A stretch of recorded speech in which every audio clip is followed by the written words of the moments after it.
Welcome to Peas in a Podcast. If you've ever thought, why has somebody not told me this before I started running my own business, you are in the right place. Each week we unpack the human stuff that makes or breaks your business without the corporate wank. And this week we are on our season finale. Yes, we are. I can't believe we've got to 10 weeks. And we've done it every week. Well, it's been a bit of a shit show, let's be honest. It's an absolute shit show. You'd never know that from the polished artefacts that are released on every Tuesday by our lovely Beth. We have a great team behind us. But yes, we've done a whole season. So we're going to take 4 weeks off, yes, which means that by the time this one goes out, we will be back the first Tuesday in July. Yes, we will. Yes. And if there are any, we're compiling some ideas of future topics. If there is any burning questions or areas that you want us to explore or cover in future podcasts, feel free to drop us a comment. Yes, that would be absolutely lovely. So this week, though, we are going to talk about holding employees accountable for their performance. Yes, we are. So we're going to follow on from last week, aren't we? I feel like there's still quite a lot more to explore here. And this is one of those subject areas that we just find time and time again that managers just really don't feel confident to do. Yeah, they get stuck. They get really stuck. And I think one of the key things to remember as a manager, whether you're a founder manager or whether you're a manager in a bigger business, is that there is a shared responsibility for performance. And I think that can be quite affirming for managers to understand and to know. We like triangles. I don't know why we talked about triangles with the motivation. You like triangles. I love a triangle. But when we're looking at the kind of triangulated relationship that drives performance, you've got an organisation level responsibility. So whether that is you in your own business and you are your organisation, or whether you are in a senior leadership position for a larger business, the organisation has a responsibility to drive performance by setting a framework for acceptable performance. That's obviously your handbooks and your policies. Of course, that's your foundational compliance stuff, but also your values and kind of the traditional how things are done around here. And that enables a manager, if that is a different person or a different group of people, to be able to adhere to something, to join something up. If you're a founder manager, you'll be doing both these roles at the same time and saying, you're coming into a business and this is how I like things done. This is how we do things around here at this business. But there's a third and a very, very important responsibility, and that's the employee. The employee has to be held responsible and accountable for their own performance and for their success within their role. And arguably, for me, they take pretty much the biggest share. Yeah, you're absolutely right. They do. And this goes back to the principles of the employment contract. So an employment contract is like any other legally binding contract. It, in essence, places a commitment on two different parties, the employer and the employee, to do certain things. And specifically, at the bare bones of it, the employer is paying the employee for their services. So all the time that the employer is fulfilling that end of the bargain and paying that employee's weekly wages or monthly salary, then they can reasonably expect the employee to fulfill their terms of the contract, which is to deliver the services that they are being paid to deliver, which is why absolutely the responsibility is on the employee to perform and to hold themselves accountable for that performance. And it's so nice to hear that, because I think it gets lost with managers really quickly. Even if we're talking about people who are not maybe performing in their first few weeks or months of a role, that almost gets lost somewhere along the line in all of the panic and noise and frustration and stress and the situation just not being ideal.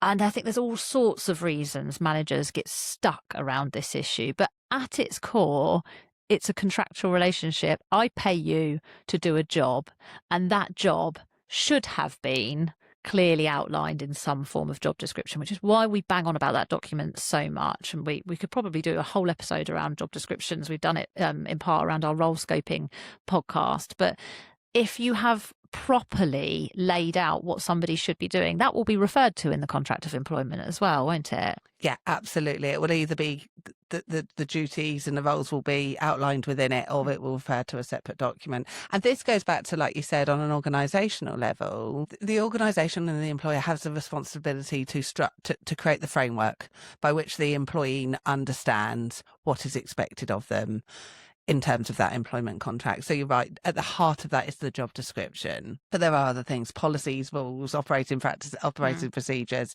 They are all part of that governing framework of rules, clarifications and expectations. Before we move straight to how managers can effectively hold employees accountable for their performance under their employment contract, what's really, really key is to make sure that we've clarified that balance is there in the first place. And we like to say enablement and accountability, right? There needs to be a balance of both.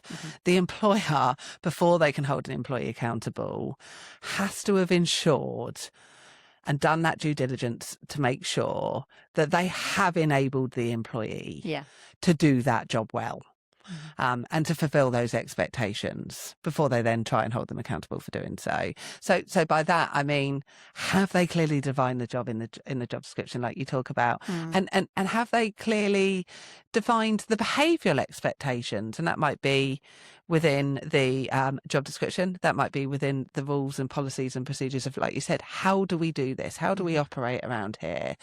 And that's really, really key to underpin the success of being able to have accountable conversations with an employee. If that stuff is not in place, also, have they provided them with the resources, the training, the knowledge, the expertise, whatever enablement looks like and feels like in your organisation?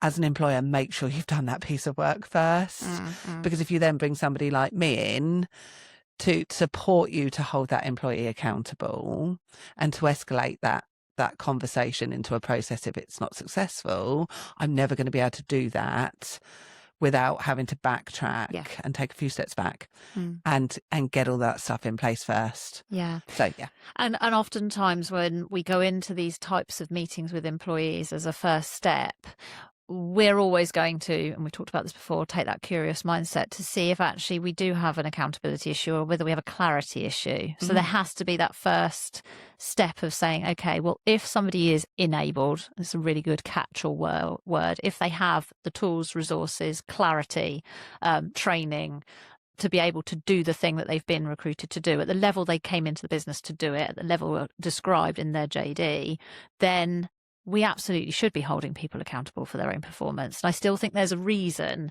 that some managers don't feel easy with that and get stuck.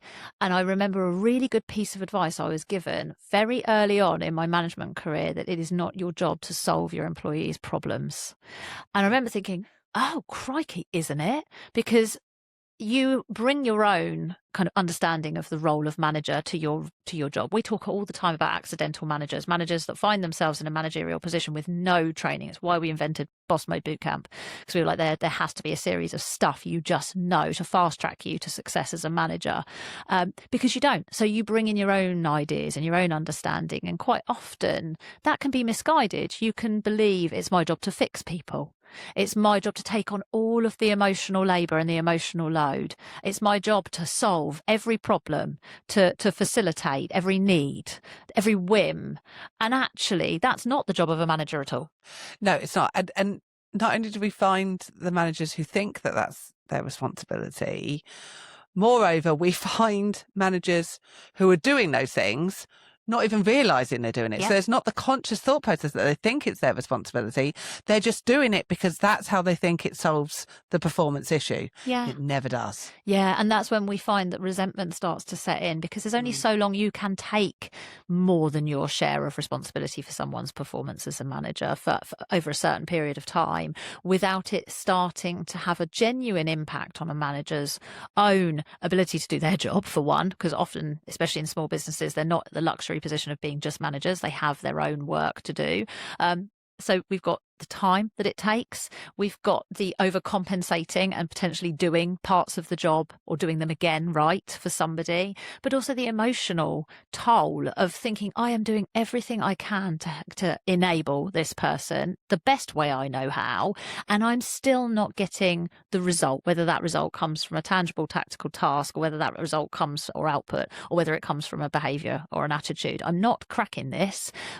but I'm keep going because maybe it's the only strategy I've got, digging myself deeper. And eventually that will lead to some level of emotional reaction, whether it's resentment, whether it's anger, we've seen that, whether it's exasperation, because you cannot keep going like that, because ultimately you'll just end up doing everyone's job for them whilst they're sitting on their salary, not fulfilling the other half of their contract, and getting away with it. Yeah, absolutely. And I think there's probably an important piece to bring around here around when employees have additional support needs. So maybe because of a disability or neurodiversity or whatever that might be, if there is something going on with the employee where there is an enhanced responsibility on the employer or a duty of care to ensure that employee is supported and enabled to do their job, that is still part of this same process. It's just that enablement piece might look a little bit different.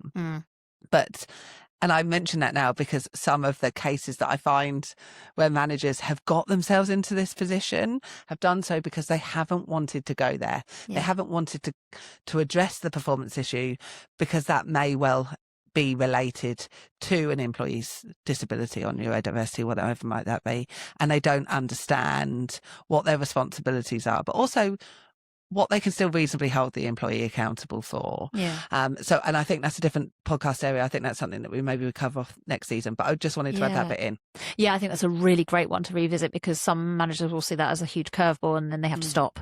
But what we're saying is, no, you don't, but you just need to reset a course that includes understanding your obligations. I think that's a really good one to revisit. So let's talk for this particular podcast about a situation where a manager has fully enabled. They've done all the things that we talk about. They've given clarity. They've supported. And there are no other perhaps mitigating factors or any adjustments needed. And we're talking about how to hold somebody to account, because that's the $1 million question. And one of the things we've talked about quite often when we look at our difficult conversations or our addressing conduct issues is using our I statement questions to not exacerbate or antagonize an employee. So when we're looking at our objective observed examples, but this is a little bit different, because once we've done that and we've set the scene around the underperformance, we actually want to turn that on its head and start using some you-centered questioning, don't we? I don't think we start at that point. So clients that I work with will often see me when I get brought in to have an informal concerns meeting, for example. So there's a performance issue and we're trying to tackle it on an informal basis before it escalates.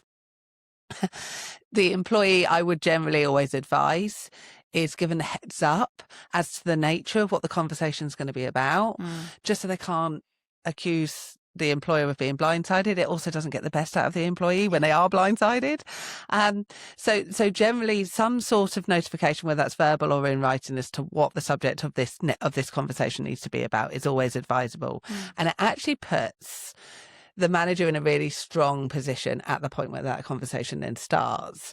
And I would be starting with a question at that point. So as opposed to, we are here today to discuss, the employee should already be aware of that because you've already had the conversation or you've already sent them the email telling them. I always like to start with, did you receive the email? Or did you have a conversation with your manager to explain what the nature of this meeting with this conversation would be about? They immediately have to start with, yes, I did. Okay. So can you help me? Oh, sorry. Can you tell me from your perspective why we're here today and why you think we need to have this conversation? It immediately places that accountability on the employee to contribute, to give their thoughts as to why this meeting and this conversation is needed. Yeah. And that really helps, because you're not actually doing a scene set at that stage. And it may well be that we're not defaulting to informal concerns. I think it's probably quite important to pick that up, because often, it may well be that we haven't got to that stage yet. So when I come in, it's probably more because it's going to be a coaching conversation as opposed to an informal concerns. That would be obviously where you would start. I would start where there's niggles, and they're correctable niggles, but we need to start with a coaching conversation. So in that situation, I still love the idea of emailing and giving someone the heads up that you need to have the conversation, because that does put it quite firmly kind of out there that there's something that's not quite right. And I love the idea of saying, why do you, again, it's you-centered, why do you think we're here today? But I also like a bit of a scene set in that situation as well, saying, let me almost set out my stall. So from a kind of coaching perspective, it's saying, I'm going to set out my stall at the beginning of this meeting. So I want this to be a great conversation. So bringing that intentionality of, I want to sit down today to have a really constructive conversation about X. I'm noticing Y, and then straight into the you again. So rather than why do you think we're having the meeting, I'm setting that stall out. But I'm then going to say, can you see the impact this is happening? Or one of my favorites, if you were me, what would you be thinking? Still a you-centered question, perhaps just taking it a little bit further back in terms of the level of concern, if it's not quite so serious. I think the point being is, wherever you're at in terms of that conversation and how you're pitching it and how you're positioning it with the employee, I think the technique's the same. Yeah, definitely. It's placing the obligation for them to tell you something, and leaving that silence so that they can fill that gap up. And I think that one of the biggest misconceptions is that as a manager, you're there to fix the problems. Like I said, you're there to find the solutions. I would actually say your job is to ask the right questions. So tell me so tell me what types of questions you tend to, so in that coaching scenario, what types of specific questions would you utilize, and that's it, to get the most out of that employee in terms of that contribution? I think, to start off with, it's the setting out the stall, and then asking questions around what I'm seeing and their perspective, to find out if it's a shared perspective. Also to weed out if there are anything at that point that might surprise you, that might sort of present a little bit of a curveball. But I think one of the frameworks that I lean on most in this type of situation is the GROW framework, which is a really simple coaching framework around what's the goal, what's the reality, what are the options, and what are the way forward. And there's a series of questions you can ask around each one of those stages of the GROW framework that are you-centered. So when we're talking about a goal, if we're talking about something that's not particularly going well, we need to set out the stall about what the problem is, but we then need to set out a very clear expectation of what the goal is. And then instead of enforcing a goal on somebody, I would be saying something like, what do you think needs to happen in order for us to remedy this? Or what steps do you need to take in order to make this change? What have you already tried? What do you think the solution could be?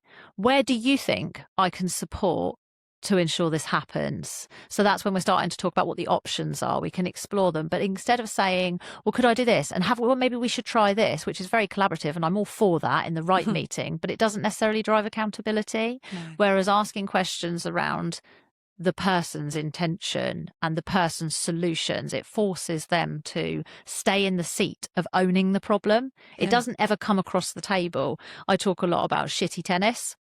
Like where yes, you're whacking a ball of shit across the net, and some employees, maybe not even knowingly, are really good at serving it back to you. And my biggest technique when I'm coaching managers is let the ball drop. Yeah, there's nothing worse than a manager coming to the end of an accountable conversation and then going, how did I end up with all the shitty ball action points? Yeah. Why did I walk away with all of the actions to resolve your performance issue? All these balls in a bag, which, for those of you that don't know, is the name of our husband's sister company, To Peas in a Pod. They have a company called Balls in a Bag that has achieved precisely nothing in 10 years. So yeah, how did I end up with all of these shitty balls? Is because actually you allowed it to come back across the desk, which is the metaphorical net in this lovely analogy that we've got going on. But I think the you, even if they say, well, I need this, okay, how will you ensure that's going to happen? Or I need this thing or that thing, or I need you to be more like this, which often comes with a deflection. It often comes across the net as a, well, if you didn't do this, I wouldn't do that. It's okay, well, how will you ensure moving forwards that I'm aware of what you need from me? Because again, it's that I can expect you to want to perform. I can expect you to want to work with me to get to a goal, because that is what's outlined in your job description or contract. So if that isn't the case and they're not able to ask you-centered questions, or that riles them in some way, then we go back to listening to last week's episode about conduct, right? Absolutely. And sometimes their feedback will be valid. They'll say, if you want me to do this, I need you to do that. So, fine. Okay. So if I commit to doing this, have just said to me that if I do this bit then as your manager and I provide this support or in this enablement, you will achieve that goal. Yeah. And that's the reality piece. And get them to say yes. Yeah, absolutely. Then's your commitment, and there's the action point. Yeah. So, and you both take away an action point. So I think that's fair that sometimes you do take away actions to provide further support or enablement or resources or whatever that might be. But it's about, again, hitting that shitty ball back over and saying, okay, so just to clarify, you're saying if I do this for you, you will do that moving forward. That's the enablement. Yes. And moving forward, you will tell me what you need from me. Mm-hmm. Because you have clearly identified what you needed from me before this conversation. Mm-hmm. Next time, you will tell me that before I need to have a conversation with you about it. Yeah, absolutely. Yeah. And I think that's that really simple model. You've just gone through the whole growth framework in one sentence. Oh, sorry. But no, that's really efficient. That's great. That's what we want. We don't want to be wanging about asking loads of questions. If actually there's a really nice shortcut, it's this is the goal. The reality is you can't do it without me. The options are I do this thing for you, and the way forward is you tell me next time in advance. Yeah. And it can be that simple. But the lovely thing about that framework is it forces you to visit those points, and make sure that you've really checked that in the realm of reality that they're going to be able to do what it is they're saying that they can do. And if that requires something of you as a manager, yeah, that's absolutely fine. That's not picking up a shitty ball. That's just putting in place the new, I don't know. I can't stretch this tennis metaphor anymore because I actually know Jack Billy ball bags about tennis. But yeah, it enables you to put in place that enablement and those guardrails to be able to make sure that the success happens. That's okay. I'm not going to take responsibility for everything, like you say, so you walk away feeling heavier instead of lighter. No, and I think the key part of that is the commitment that you get from the employee. Yes. It's about really, really clarifying that if we all do what we say we're going to do from this conversation, then you are saying that you can hit this goal. Yeah. You are saying that you can hit this target. You are saying that you can get that performance back on track. Is that what you are saying, employee? Yeah, really clear. Yeah. There's no ambiguity. No. And we did say, and we will do this, but we talked about coaching for accountability. And I think we could probably come up with some maybe scenarios or some really good questions around how we use coaching for accountability. Because there may be people who are really skilled coaches listening who are like, this doesn't sound like coaching. These are coaching skills. It's asking the right questions to increase choice. But what we're doing is doing it through the lens of accountable performance for an employee. And it's a really effective way of making sure that the responsibility and the accountability stays in the right place. The ownership stays in the right place. That's the whole premise of coaching, is that the ownership stays with the person. Yeah. It isn't taken on by the manager or by the coach. So the skills are still very, very relevant and very important. You can still coach in this capacity, but what we're looking for is more from the other person at the end than perhaps we would be normally. We're not just increasing choice for the person to go away, and if they do it, they do it. It belongs to them and it's up to them. This is different. If we're asking these questions and we're gaining commitment as part of the way forward, we're going to document it and we're going to hold them to it, because that's what they've said they're going to do, and that's what's required when you're in that dynamic. It's not a pure coaching relationship, is it? No, it's a skill set. It's a skill set that you're using to obtain the accountability and the commitments that you need. Yeah, and that for me is probably quite a helpful piece of nugget of information for managers, I guess, is that when we're talking about coaching skills for manager, for me, that's what we're talking about. Instead of it, we're not, it's great to be a coach and it's great to use a coaching framework. And we've got organisations on our books that actually use coaching framework for their line management supervision. And I think that's amazing. We're all for that. But it is quite key to ensure the difference, isn't it? That when we're talking about coaching skills for managers, we're not just talking about increasing choice. We're talking about using questions to increase choice and accountability. Yeah. And sometimes one of those questions that I ask when things aren't improving is, what do you think the future holds for you if we can't fix this? Because helping employees to understand the broader consequences of underperformance is something you need to tread a little bit carefully, isn't it? We don't want things to be coming across as veiled threats, but helping people understand that the idea of not performing and not taking responsibility for making the improvements isn't really an option.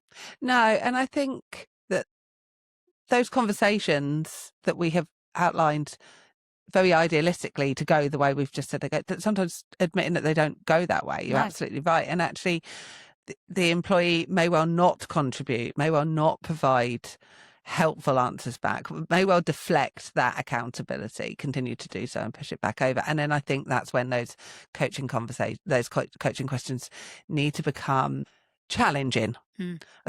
And challenging on the, again, going back to the essence of the responsibilities of both parties under the employment contract. And I've even got to a stage where I've turned round to an employee and said, I feel like this conversation isn't constructive and isn't reaching what I hope to be the desired outcomes in terms of the commitments moving forwards to get this back on track. I'm now going to ask you a different question. Do you still want to be here? Yeah. And I think it's, and I don't necessarily default straight to that. I might ask a number of more challenging questions to lead up to that point. But every time the employee answers in the way they do, they're telling me the answer to that question without telling me. And sometimes you get to the point where you have to get to the point where you ask that question directly. And you get to say, and the reason I'm asking you is because every question I have asked you and the way you have responded and the way this conversation has gone suggests to me that answer isn't very clear. Yeah. Or you need to think about it. Yeah. Yeah. And maybe choose something different for yourself. I've used that before. Do you think we're approaching the time where you might need to choose something different for yourself? And in a coaching scenario for underperformance, I've coached people out of the business, and whenever clients come to me, because usually they want it to be improved, they want the situation to be improved, and they want to get things back on track. One of the warnings I always give is, absolutely, we can coach this person. The essence of coaching is increasing awareness and choice, and they may get to the point where they will choose something different for themselves. And most of the time a client will say to me, and that then is the right thing, because we can't keep going as we are. So, and I think in a coaching capacity that works. The unique element of having a coaching conversation with an employee is that they have agreed to it, that they want it, yes, and that it's confidential by nature. So I think you can get away with asking a question like that, because it's not necessarily in a performance conversation. You want to tread carefully, and you want to be really, really skilled around. Make sure that you're really skilled around how you approach that issue. So it doesn't sound like a threat. No, absolutely, and or that you're effectively dismissing them, and that's where the risk can come in. I think there is always merit, though, of trying to ask questions to get the employee to get to the deeper rooted issue that's going on. And I think that providing you safe questions and coaching techniques to do that, you can still do that in an accountable conversation. You just have to be a little bit more careful. No, that makes complete sense. And I think one of the key things that we can expect employees to be is open to these conversations. So as part of their role and their responsibility in being accountable for their own performance, we can, as managers, expect people to reasonably engage in these conversations, engaging them meaningfully, be open to feedback. And we will do another podcast on feedback, because being open to feedback depends on both parties fulfilling their roles well. So if you feel like you're good at giving feedback, we can reasonably expect people to take that feedback and do something with it. And we can expect people to want to have conversations with a mindset that is open and not necessarily fixed, in terms of their being able to develop as a result of the feedback that you're giving them. I think they're all reasonable expectations that you can place as a manager on employees, as part of the relationship you've got with them.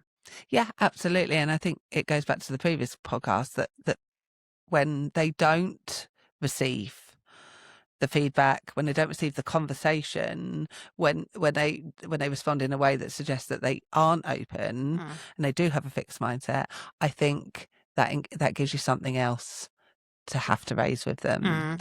It tells you there's a bigger problem. Because not only do you have the problem that you're trying to address with them, they're not open or they're not prepared to be self-aware or self-reflect, and that gives you a secondary issue to deal with. And that goes back to the conduct issues. Oh, maybe we should have podcast. done them the other way round. Interesting. Yeah. Oh, well, yeah, you can Yes. listen in whatever order you want. So hopefully there's some nuggets in there in terms of, feeling a little bit affirmed that you have got the right to have these sorts of expectations of your employees and to ask some you-centered questions around how they are going to do their part to get back on track, improve, develop, whatever it might be. Just be responsible for their own performance at the level that you're reasonably expecting them to be.